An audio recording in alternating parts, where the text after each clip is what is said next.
Viral রেসিপিতে রসমালাই তৈরি করেছি কোনো প্রকার ছানা বা গুঁড়া দুধ ছাড়াই। এগুলোকে আবার কাচের পায়েসও বলে থাকে। রেসিপি শুরুতে একটা বাটিতে নিচ্ছি সাবুদানা 1 কাপ। আমি এখানে ছোট দানারগুলো নিয়েছি। এবার সাবুদানাগুলোকে ধুয়ে নিচ্ছি, এতে করে এর মধ্যে যদি কোনো ময়লা থাকে বের হয়ে যাবে।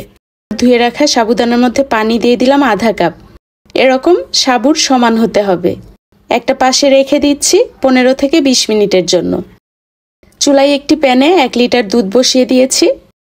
দিয়ে দিলাম 4টি সাদা এলাচ। মিশিয়ে দিয়ে অপেক্ষা করছি ফুটে আসা পর্যন্ত। ভালো মতো ফুটে আসলে দিয়ে দিচ্ছি গুঁড়া দুধ। এখানে 1/4 কাপের মতো হবে। খুব ভালো করে মিশিয়ে নিতে হবে। এবার চুলার আঁচ একেবারে কমিয়ে রেখে দিব বাকি কাজগুলো করা পর্যন্ত। 20 মিনিট পরে সাবুদানাগুলো নরম হয়ে গেছে। এই পর্যায়ে 1 চিমটি লবণ, 2 চা চামচ চিনি আর 1/4 কাপ গুঁড়া দুধ দিয়ে ভালো করে মিশিয়ে নিচ্ছি। এভাবে মাখাতে গেলে সাবুদানাগুলো একেবারে মিহি হচ্ছে না, তাই আমি ব্লেন্ডারে মিহি করে ব্লেন্ড করে নিব। তবে আরও বেশি সময় ভিজিয়ে রাখলে হাত দিয়ে ম্যাশ করে নিলেও হবে।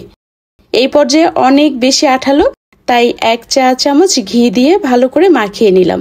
4 থেকে 5 মিনিট রেখে দিলে এর আঠালো ভাব অনেকখানি কমে আসবে। হাতে সামান্য একটু ঘি বা তেল লাগিয়ে ছোট ছোট রসমালাইয়ের বলগুলোকে করে নিতে হবে। আধা চা চামচ করে ডো নিয়ে রসমালাইয়ের বলগুলোকে করে নিয়েছি। এদিকে দুধ জাল হয়ে বেশ খানিকটা কমে গেছে। এবার এর মধ্যে রসমালাইয়ের বলগুলোকে দিয়ে ঢেকে রেখেছিলাম 2 মিনিটের জন্য। দেওয়ার সঙ্গে সঙ্গে নাড়তে গেলে ভেঙে যেতে পারে, তাই 2 মিনিট ঢেকে রেখে দিয়েছিলাম। ঢাকনা দিয়ে অপেক্ষা করছি ফুটে আসা পর্যন্ত। আমি এভাবে ঢাকনা দিয়ে 10 মিনিটের মতো জাল করে নিব। 10 মিনিট পরে সাদা এলাচগুলোকে উঠিয়ে নিলাম আর সাবুদানার এই বলগুলো যেরকম স্বচ্ছ হয়েছে সেরকম তুলতুলে নরম হয়েছে। এই পর্যায়ে মিষ্টির জন্য দিয়ে দিলাম চিনি আধা কাপের চেয়ে একটু কম, আর দিয়ে দিলাম জাফরান। এতে করে খুব সুন্দর একটা কালার এবং ফ্লেভার পাওয়া যাবে। আরও 15 মিনিট মিডিয়াম টু লো হিটে জাল করে নিয়েছি। নামানোর আগে 1 চা চামচ ঘি দিয়ে নামিয়ে নিচ্ছি। রসমালাইয়ের এই মালাইটা ঠান্ডা হওয়ার পরে কিন্তু আরও বেশ খানিকটা ঘন হয়ে যাবে। নামানোর পরে স্বাভাবিক তাপমাত্রায় নিয়ে এসে নর্মাল ফ্রিজে রেখে ঠান্ডা করে নিয়ে তারপরে খেতে হবে, না হলে কিন্তু এর স্বাদ বোঝা যাবে না।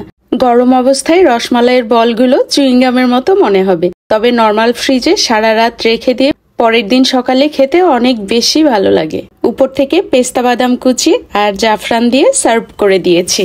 বাসায় তৈরি করে দেখবেন, আশা করছি আপনাদেরও পছন্দ হবে। রেসিপি ভালো লাগলে ফ্রেন্ডস ও ফ্যামিলির সঙ্গে শেয়ার করবেন। ভালো থাকবেন সবাই। আল্লাহ হাফিজ।